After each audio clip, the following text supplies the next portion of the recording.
Reading from the first book of Kings.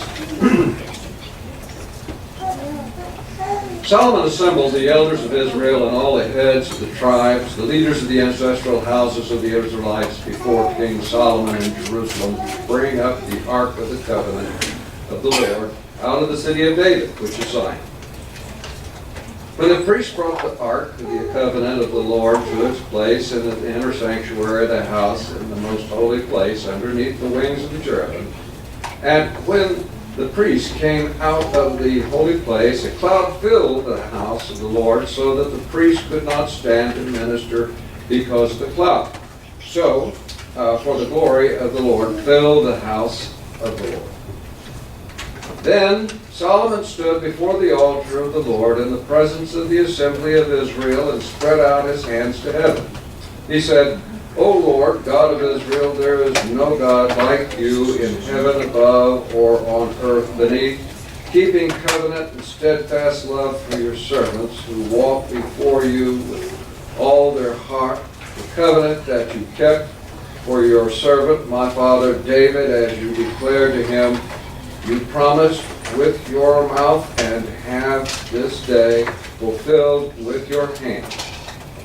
Therefore, O Lord God of Israel, keep for your servant, my father David, that which you promised him, saying, there shall never fail you a successor before me to sit on the throne of Israel.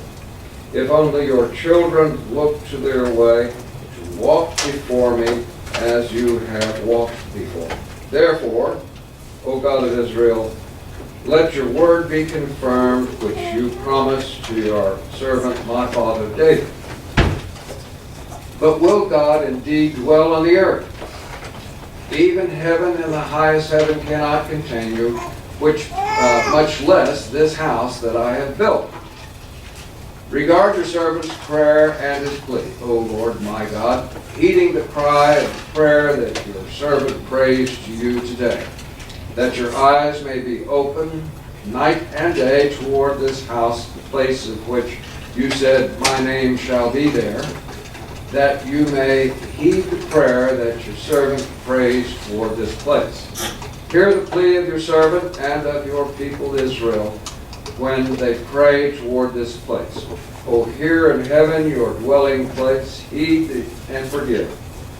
Likewise, when a foreigner who is not of your people, Israel, comes from a distant land because of your name, for they shall hear your great name, your mighty hand, and your outstretched arm. When a foreigner comes and prays toward this house, then hear in heaven your dwelling place and do according to all that the foreigner calls to you, so that all the peoples of the earth may know your name and fear you, as do your people Israel, and so that they may know that your name has been invoked on this house that I have built. The word of the Lord. Thanks be to God. I got to tell you, Solomon is an interesting character. This prayer takes place during the transition from the leadership of Solomon's father, King David, who after 40 years on the throne had passed away. And Solomon is now about to begin his reign as king over Israel in his father's place. Solomon is an interesting character. He's well known for his wisdom and his execution of justice. He's well known for building the temple, which for history's sake would always be known by his namesake. When referring to the temple that Solomon built, it's called the Solomonic Temple, or Solomon's Temple. And it would stand for several hundred years. Solomon was a great king, sort of. He enjoyed wisdom, he enjoyed wealth, he enjoyed prosperity, he enjoyed peace, he enjoyed a whole lot of things.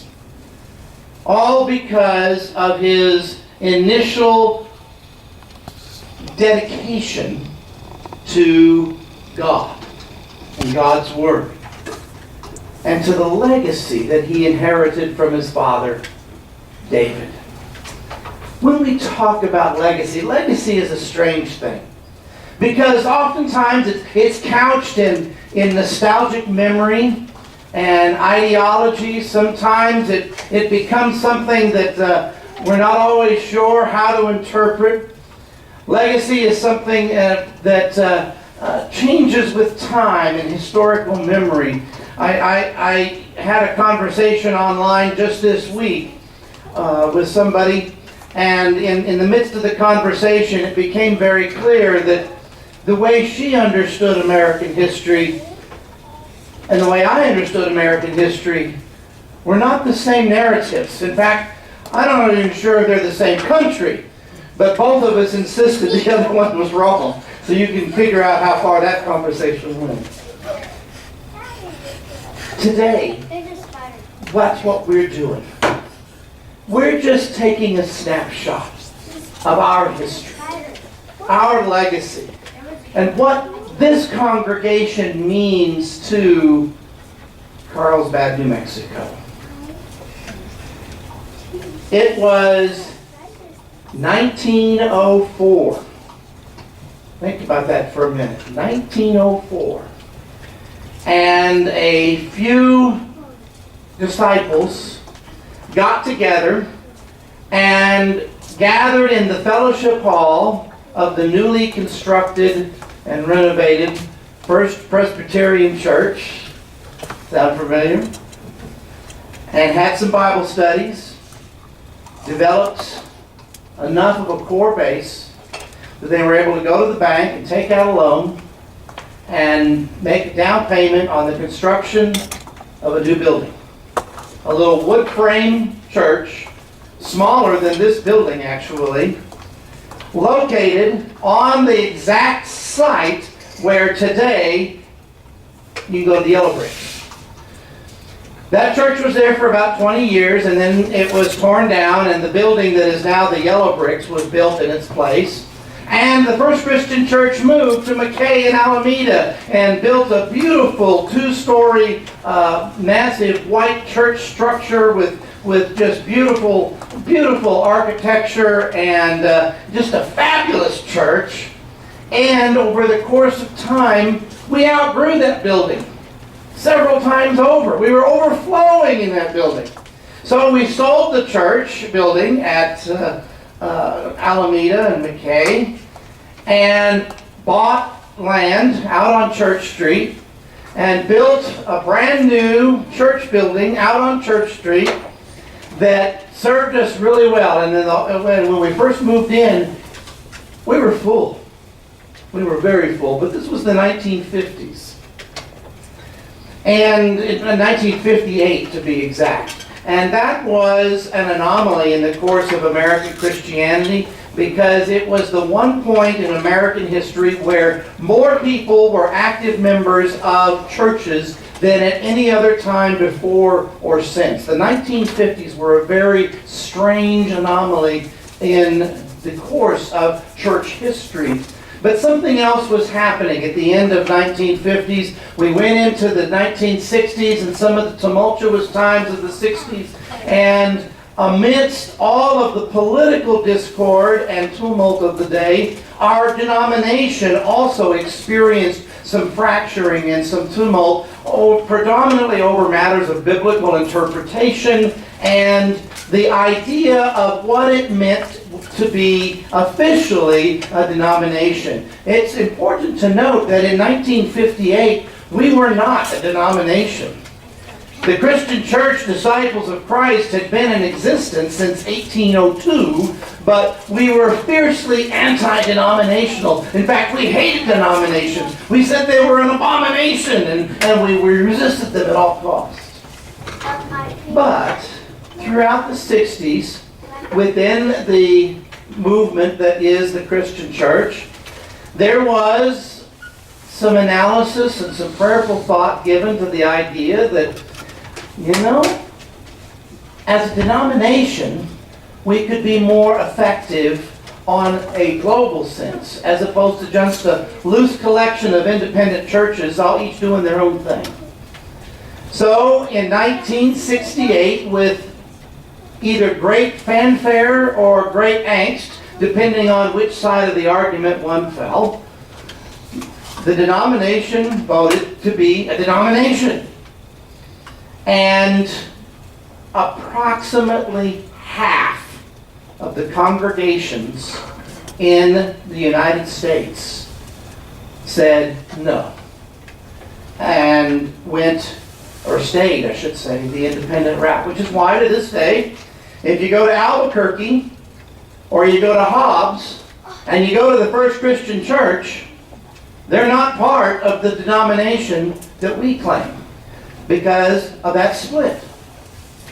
But that also hurt us, because there was within the First Christian Church meeting at Church Street a very strong contingent of individuals that said, no, this is not what we want, this is not where we're at, and this congregation split in half, with half the congregation going off and forming Central Christian Church. That last split in 1968 was one from which the congregation never really financially or numerically recovered. And it began a long, slow decline over the course of time. We just kept trucking along, doing our thing, doing our worship, calling our pastors, enjoying great times, enjoying sad times together with the comfort. We developed as a community.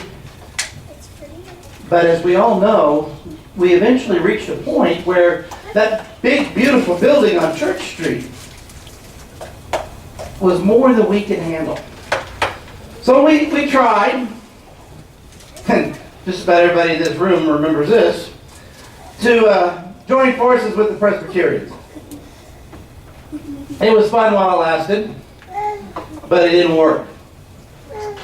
Which left us homeless and not certain where to go. Short stint at the funeral home, followed by a longer stint at the Jewish synagogue, and then after about a year we found ourselves having our first worship in this building. And now we can say that as a congregation that has been active and vital in Carlsbad, New Mexico for well over a century, there are only about 7 churches in Carlsbad that are over 100 years old, and we are one of them. We are positioned and poised to make a difference in a new context, in a new reality, and do so with a renewed vitality. And this is where Solomon's prayer becomes both a form of inspiration and a warning. When Dan read the words from 1 Kings, I couldn't help but notice how prayerful and worshipful they were. Solomon was very focused on God and calling on God's wisdom and calling on God's power and presence and trusting in God. And certainly at the beginning of his reign, Solomon did very well and serves as an exemplary disciple or follower of God. Somebody who puts God first and trusts God and goes to God for all things and works in and through God and is truly a purveyor of God's will and God's grace and God's love. So that's the part to be admired. The warning is the rest of Solomon's life. And for all of his grand starts, Solomon became complacent. He let himself get distracted. Solomon's actual real weakness was women. He could not keep his hands off of women. Married quite a few and had even more concubines. And brought pagan worship into Israel and defiled the sacred places and became more interested in preserving his wealth and his prestige than in following God and maintaining the integrity and the fidelity of the kingdom that he inherited. And that can serve as a blessing and a warning for us. We are uniquely poised on the threshold of a grand tomorrow, poised on the opportunity to follow God into amazing ministry where we can do things in Carlsbad that have never been done before, where we can be a church in Carlsbad that has never been seen before, and we can be a movement for wholeness in this fragmented world, the likes of which have never been done in Carlsbad. We can truly make a difference if we follow God and stay focused in the ministry of God. Or we can also become like Solomon did and become distracted with preserving what we have, turning inwardly, using people not to glorify God but for selfish and self-serving purposes. One is the legacy that over 100 years of dedicated servants in this church have built for us to stand on and move forward. One is not. And I think we know the difference. So today, as we look in the transitionary times of the great kings of our biblical heritage, as we look at the 115-year trajectory of this congregation, and as we stand poised on the threshold of tomorrow, ready to move forward into the greatness that God has for this church, it is our time to dedicate ourselves anew to what God is going to do.